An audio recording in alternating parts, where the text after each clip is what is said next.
네, 오늘은 이 마가복음 5장 25절에서 34절의 이 말씀을 가지고 이 혈루증 앓던 여인의 이 말씀을 통해서 우리가 믿음에 대해서 한번 생각을 해보고자 합니다. 여러분이 포기라는 것을 우리가 살다 보면 여러 번 해봤을 겁니다. 뭐 달리기를 하다가 숨이 차서 뭐 포기를 하든지, 아니면 게임을 하다가 너무 어려워서 그만두든지, 뭐 시험 공부를 하다가 너무 힘이 들어서 이건 그만하지 뭐 이렇게 포기를 하든, 뭐 또 여러분이 하고 싶은 게 있었는데 역부족이라는 내 능력의 한계를 느껴서 뭐 시도조차 해보지 않았던 뭐 그런 것들도 많이 있을 겁니다. 여기는 저도 포기를 많이 해봤습니다. 갖고 싶지만 돈이 없어서 포기해 보기도 하고요. 뭐 짝사랑도 포기해보고, 뭐 가고 싶었던 학교라든지 뭐 직업을 포기했던 적도 있습니다.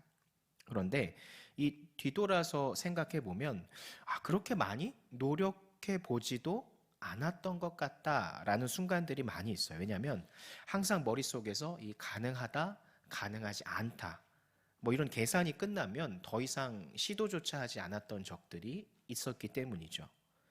막상 시도를 해본다고 해도 내가 할 수 있을까? 라고 하는 그 생각이 머릿속에서 떠나지 않기 때문에 하다가도 금방 그만두게 되는 일들이 있었던 거죠. 그래서 끝까지 가기도 전에 포기해버리는 그런 순간들이 있었다는 거예요. 물론 이 안 되는 것을 굳이 붙잡고 있기보다는 포기하는 게 현명할 때가 있어요. 뭐 예를 들면 시험 공부 아니면 입시 관련해서는 그럴 때가 있습니다. 선택과 집중이 가장 필요한 것이 이 시험 기간이나 입시를 치를 때입니다. 보통 이 시험 공부를 하는데 투자를 많이 하는, 시간이 오래 걸리는 과목들이 있어요. 국어라든지 뭐 영어 문법, 그리고 수학 같은 경우. 그런데 들이는 시간에 비해서 내가 얻는 점수의 효과는 굉장히 미미한 편입니다. 영어 문법 같은 경우는 몇 시간을 붙잡고 있어도 출제되는 빈도도 낮고 맞힐 수도 있고 못 맞힐 수도 있기 때문에 투자하는 것에 비해서 얻는 나의 소득이 많이 적죠. 그리고 수학 같은 경우도 보통 내가 아무리 많이 공부를 해도 이 문제를 잘 못 푸는 경우가 많이 있어요. 그래서 투자한 것에 대비해서 얻을 수 있는 경우가 적죠. 그렇다면은 이 과목에 투자하기보다는 시간이 많이 남지 않았을 때는 암기를 해서 내가 짧은 시간에 많은 그 점수를 얻을 수 있는 과목들이 있다고 한다면 그것에 더 집중해서 투자를 하는 것이 전체 점수를 올릴 수 있는 그런 이제 기회가 되겠죠.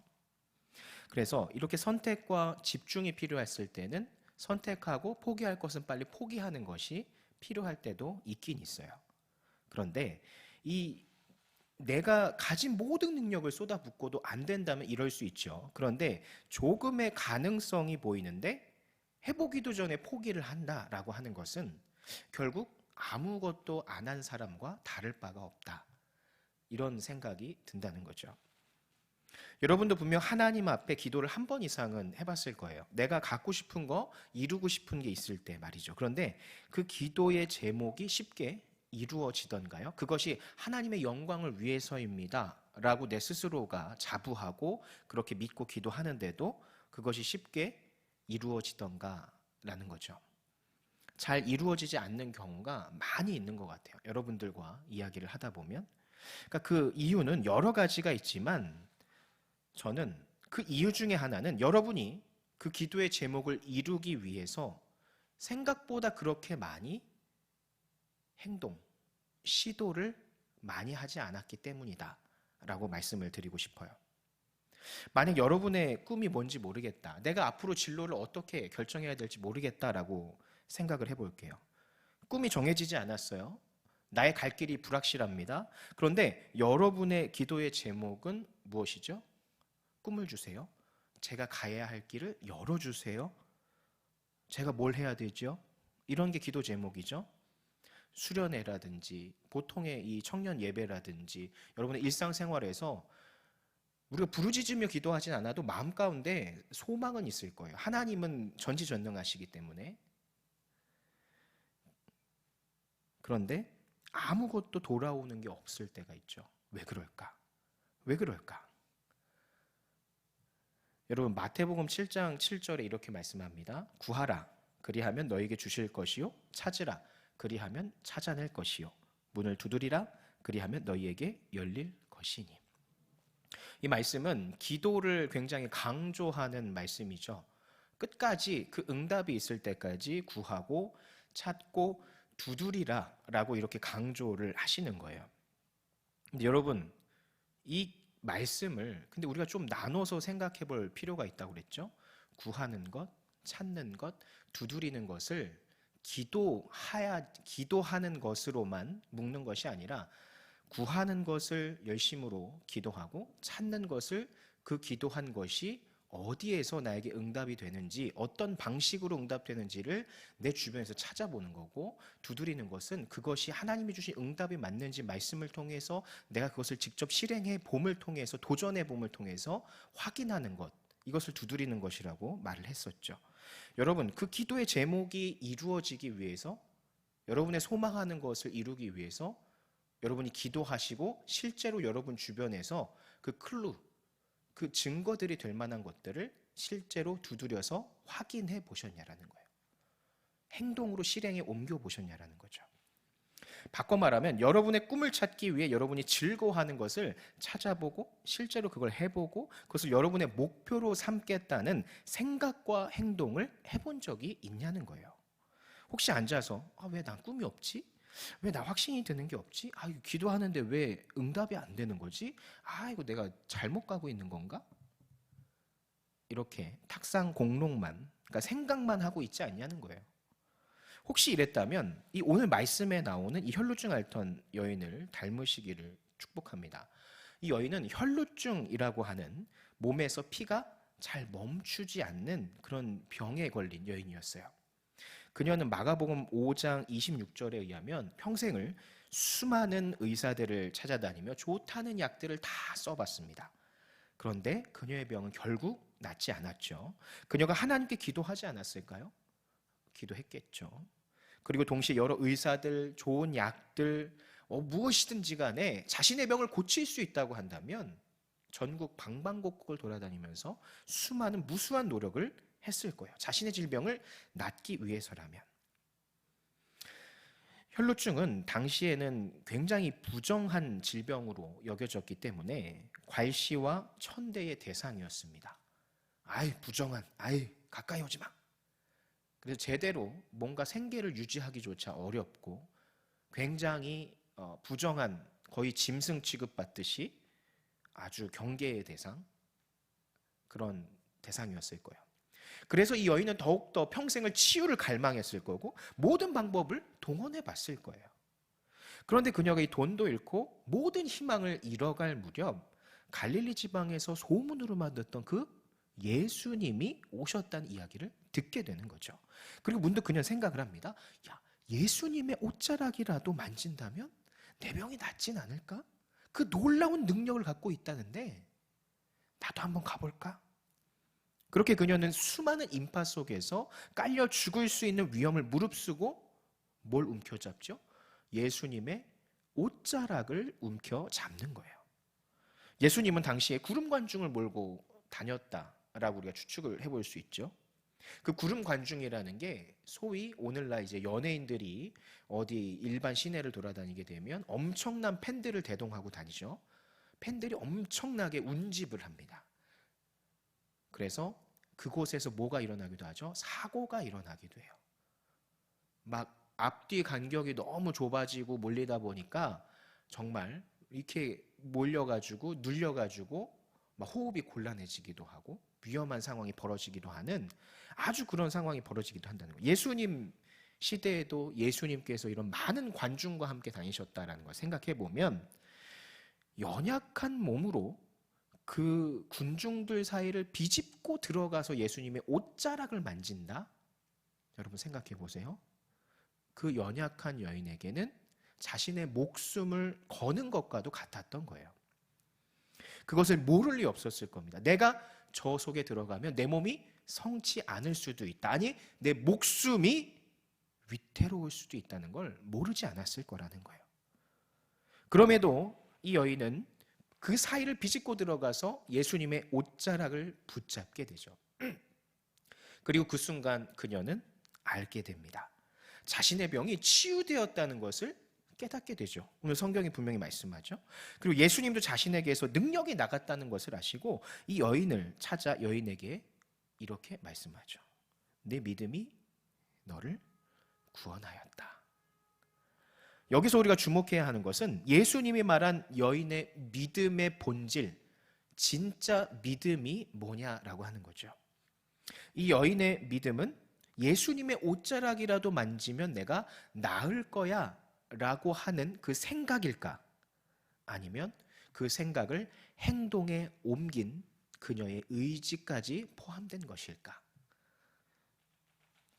바로 자신의 생각을 생각에서 멈춘 것이 아니라 자신이 할 수 있는 최선의 자신의 목숨을 걸면서까지 예수님의 옷자락을 부여잡는 그 순종, 이것을 통해서 이 여인은 치유받을 수 있었다라는 거예요.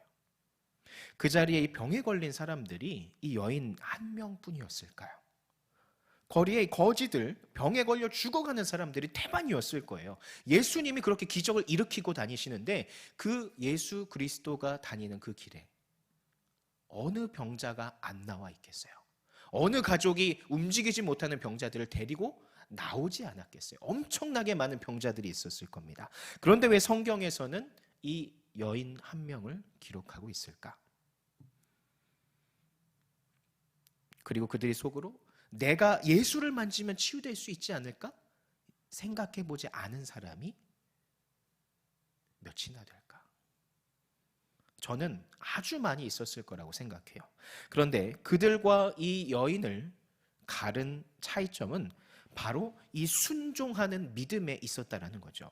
야고보서 2장 17절에 의하면 이와 같이 행함이 없는 믿음은 그 자체가 죽은 것이다 라고 말씀을 하죠. 혹자들은 이 말씀 야고보서를 통해서 행함으로 구원받는 이런 것들을 잘못된 해석을 하기도 하는데 그것이 아니라 야고보는 당시에 믿음, 칭의 이 부분에 대해서만 강조를 하기 때문에 순종, 행함, 구제 이런 것들이 실종되어 있는 당시의 상황에서 행함을 더 강조한 것이죠. 순종을 더 강조한 거예요.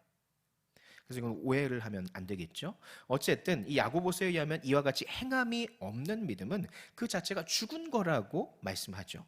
여러분 믿음은요, 여러분이 머리와 마음으로 확신한 것을 행동으로 옮겨야, 순종해야 진짜 믿음이 되는 겁니다. 우리 입술로 단순히 고백하고 생각하는 것은 쉽죠. 그런데 그 믿음을 순종, 곧 행동으로 옮기는 것은 쉽지 않아요. 하나님은 이런 순종하는 믿음을 원하신다는 걸 기억하시길 바랍니다. 마찬가지로 여러분이 지금 꿈을 찾고 계세요? 아니면 앞으로 어떤 대학에 가야 될지를 고민하고 계세요? 어떤 직장을 가져야 될지, 어떻게 살아가야 될지 방법을 찾고 계세요? 아니면 어떤 부분에 대해서 응답을 갈구하고 계신가요? 그러면 그 생각을 하는 동안, 그 기도를 하는 동안 여러분 마음 가운데 드는 내가 뭘 해야 될 것 같다라고 하는 그것이, 그리고 여러분 주변에서 자꾸 눈에 아른거리는, 여러분 눈에 자꾸 들어오는 그것들이 분명히 있을 겁니다.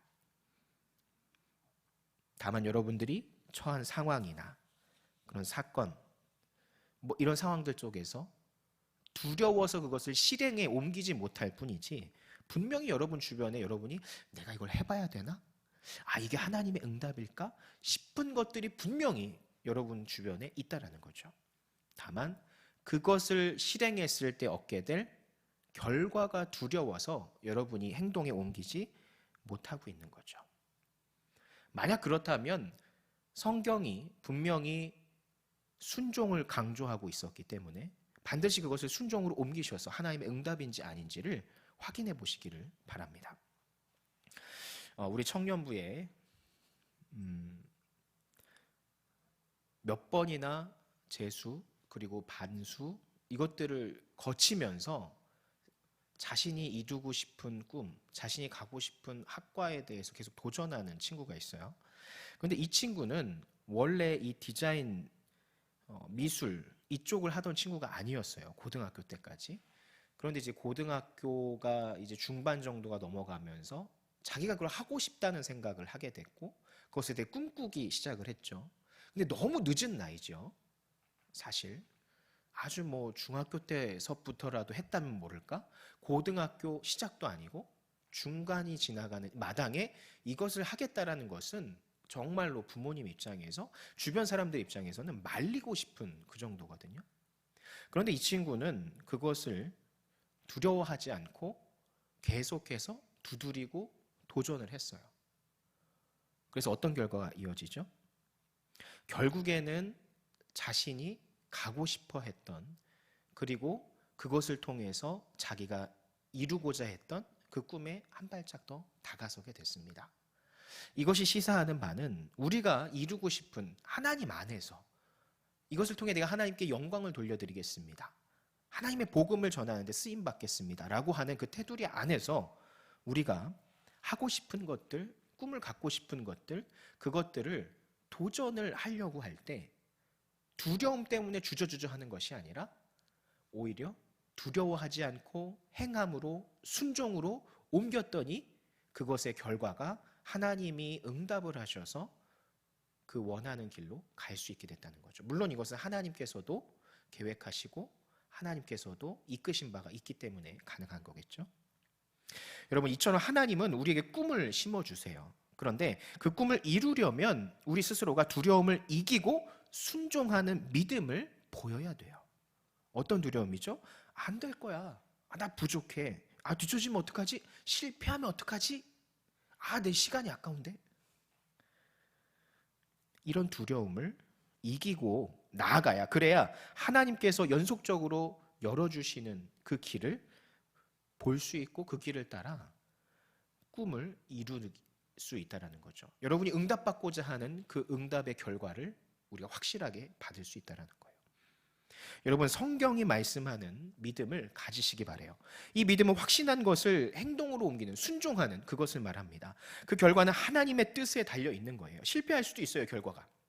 그런데 그 실패를 통해서 결국 하나님이 원하시고 하나님이 응답하시는 길로 여러분들을 인도하실 거라는 것에는 확신하지 않을 수 없습니다. 확신하죠. 하나님이 다만 우리에게 주신 확신이 있다면 반드시 그 길로 인도하실 것이기 때문에 바로 좋은 결과가 나와야 된다는 생각 자체를 버리고 두려움을 이기고 우리가 계속해서 구하고 찾고 두드리는 이 정신을 가지고 도전하고 우리가 두드려서 확인하는 이와 같은 과정을 치열하게 우리의 삶 속에서 겪어야 된다는 거예요. 그 결과가 바로 하나님의 응답으로 우리에게 돌아오기 때문인 거죠. 보이지 않는 곳을 향해 가는 믿음, 확신을 행동으로 옮기는 믿음, 이 두 가지가 충족이 될 때 반드시 하나님께서는 여러분에게 꿈을 보여주실 거예요. 그리고 꿈이 있는 친구들에게는 그 꿈으로 인도해 주실 겁니다. 어떠한 문제가 있어서 그 기도의 제목을 갖고 있는 친구에게는 그 문제의 해결을 보여주실 겁니다. 어떤 질병으로 고통받는 친구에게는 그 질병의 해답을 통해서 여러분을 치유해 주실 수 있을 겁니다. 이와 같은 믿음을 소유하는 여러분이 되기를 목사님은 정말로 소망합니다. 우리 성진교회 청년부가 정말 이와 같이 생각하고 그냥 꽁한 그런 믿음만을 가지고 있는 것이 아니라 정말로 순종하는 믿음, 구하고 찾고 두드리는 이 치열하게 하나님의 응답을 갈구하는 그런 믿음을 가진 여러분들이 되기를 소망합니다. 기도합니다.